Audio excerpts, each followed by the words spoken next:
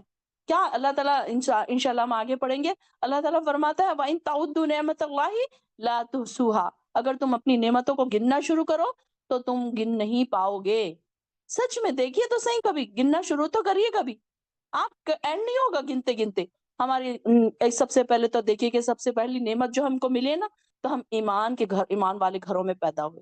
ہم ایمان والے گھروں میں پیدا ہوئے, ایمان ہمارے دلوں میں ہے, ہم ایمان والے ہیں. اللہ کے اللہ نے ایسے گھروں میں ہم کو پیدا کیا کہ ہمارے ماں باپ ایمان والے. ہمیں کوئی کافر گھروں میں نہیں پیدا کیا. سب سے اصل, سب سے اہم بات یہ نا, خوش ہونے والی اور اللہ کا شکر ادا کرنے والی جو بات ہے نا, کہ اللہ نے ہم کو ایمان والے گھروں میں پیدا کیا, ہمارے دلوں میں ایمان کو رکھ دیا. یہ بہت بڑی بات ہے. پھر دیکھیے کہ صحت مند تندرستی ہے کہ آج ہم یہاں بیٹھے ہیں, سیکھ رہے ہیں, پڑھ رہے ہیں.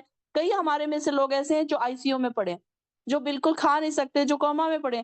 پرسوں ہی میں کسی کی بات سن رہی تھی, ان کا 4 سال کا بچہ ہے, اس کو بخار ہوا اور وہ اس کا بخار دماغ میں چڑھ گیا, اور وہ 1 سال یا 2 سال سے وہ کوما میں.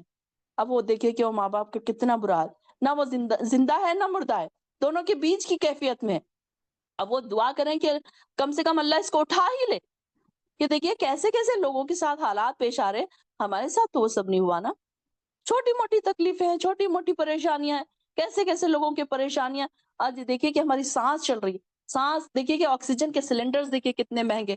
جب ہمیں کورونا کے ٹائم پر یہ پتا چلا کہ کیسے آکسیجن کے سلنڈرز کی کتنی وہ ہو رہی تھی, کہ ہر جگہ اس کی پریشانی, مل نہیں رہے ہیں, پریشان ہو رہے ہیں لوگ, ایک ایک سلنڈر کے لیے مارے مارے پھر رہے ہیں لوگ. اور ہم دیکھیے دن بھر میں سے کتنی سانس لیتے ہیں, کبھی ہم نے اس کا شکر نہیں ادا کیا. ہم نے اپنے بچوں کا نہیں شکر ادا کیا, ہم نے اپنے گھر کی نعمتوں کا, ایک ہمارے اوپر چھت ہے نا, یہ بھی بہت بڑی بات ہے. چاہے وہ چھت ہے یا جھوپڑی ہے, یا چھوٹا گھر ہے یا بڑا گھر ہے, اس کو نہ دیکھیں. دیکھیے کہ غزہ میں کئی لوگ بے گھر ہیں, سوڈان میں کئی لوگ بے گھر ہیں, ان کے لیے کھانا اور پانی نہیں ہے. ان لوگوں کو دیکھا کریں, جب ہمیں ریئلائز ہوگا کہ ہمارے پاس نعمتوں کے انبار ہیں یا نہیں ہے. ایسے لوگوں کو نہ دیکھیں جن کے پاس بہت سارا مال ہے اور وہ دین سے دور ہیں. کیا فائدہ, اتنا مال ہو کے, اتنا سب کچھ ہو کے وہ دین سے دور ہیں. ہم اللہ کے قریب تو ہیں, ایٹ لیسٹ یہ شکر ادا کریں کہ کتنی نعمتیں ایسی ہیں جو ہمارے پاس ہیں, ہم اس کو ابھی نہیں کاؤنٹ کر سکتے, اتنا ہمارے پاس ٹائم نہیں ہے. آپ کا یہ ہوم ورک ہے کہ آپ نے ضرور کچھ ایسی نعمتوں کی طرف ہمارا اپنا دماغ لے کر جانا ہے اور پوائنٹ آؤٹ کرنا ہے کہ یہ نعمتیں ہم جس کے بارے میں ہم کبھی نہیں سوچتے, کچھ ایسی نعمتیں جن کے بارے میں ہم نہیں سوچتے, ہمارا دماغ نہیں جاتا وہاں تک. تو آپ نے یہ یوٹیوب کے کمنٹس میں ضرور بتانا ہے کہ کون کون سی ایسی نعمتیں ہیں جہاں تک ہمارا دماغ نہیں جاتا. یہ آپ کا ہوم ورک ہے, اور مجھے امید ہے کہ آپ لوگ ضرور میں چاہتی ہوں کہ آپ لوگ بھی غور و فکر کریں, تدبر کریں کہ دیکھیں ہم کیا کرتے ہیں. ہمارے سوچنا سے کیا ہے, آج کھانا کیا پکانا ہے, بچوں کو ٹفن کیا دینا ہے, شام میں یہ بنانا ہے, یہ صفائی کرنا ہے, یہ برتن دھونا ہے, دن ختم. پھر دوسرے دن پھر وہی ہمارے کام اور کاج, اور کام والی آئے گی اور کام ہوگا, اور کھانا پکانا اور کپڑے دھونا ہے, برتن دھلنا ہے, پھر کہیں جانا ہے اور کہیں آنا ہے, کسی کی شادی ہے, کسی کا یہ, پھر ہمارا دن ختم. ہمیں یہ سوچنے کے لیے ٹائم ہی نہیں کہ اللہ تعالیٰ نے کتنی نعمتیں ہمیں دی ہے, کہاں ہمارے پاس ٹائم ہے. ایک ایک نظر تو ڈالیے, گھر کے ایک کمرے میں ہی آپ بیٹھے ہیں, آپ چاروں طرف نظر ڈال کے دیکھیے کتنی نعمتیں ہمارے آس پاس پڑی ہیں. اے سی ہے, فریج ہے, سردیوں کے لیے, سردیوں سے بچنے کے لیے ہے, گرمی سے بچنے کے لیے ہے, کپڑے, الماری بھری پڑی ہے کپڑوں کے, گرمی کے بھی کپڑے ہیں, سردی کے کپڑے ہیں, ہر چیز ہمارے انبار ہیں نعمتوں کے. لیکن ہم کبھی اس کو گنتے نہیں ہیں. ہم کون سی چیزوں کے پیچھے روتے ہیں, جو ہمارے پاس اکا دکا جو چیزیں نہیں ہوتی نا, ہم اسی کے لیے روتے رہتے ہیں, ساری زندگی اسی کے لیے روتے رہتے ہیں. ہائے مجھے تو یہی نہیں ملا, ہائے مجھے تو یہ خوشی کبھی نہیں ملی. یہ ہوتا ہے نا. تو مومن بندہ ایسا نہیں ہوتا. مومن بندہ ہمیشہ دوسروں کی خوشی میں خوش ہونے والا ہوتا ہے, دوسروں کی نعمتوں کو دیکھ کر دعا دینے والا ہوتا ہے, اور خوش ہونے والا ہوتا ہے. تو یہاں پر ان لوگوں کی طرف کہا جا رہا ہے وَلَا تَتَمَنَّوْا مَا فَضَّلَ اللَّهُ, کہ تم تمنا نہ کرو جو لوگوں کو ہم نے فضل دیا ہے, اور بعض میں سے بعض کو کچھ اور چیزیں ہم نے عطا کی ہیں, تو یہ سب چیزیں تم دوسروں کی مت دیکھ کے حرص کرو. اور جو کچھ مردوں نے کمایا ان کے مطابق ان کا حصہ ہے, اور جو عورتوں نے کمایا ان کے مطابق بھی ان کا حصہ ہے. اب یہ دیکھیے کہ بہت ساری عورتیں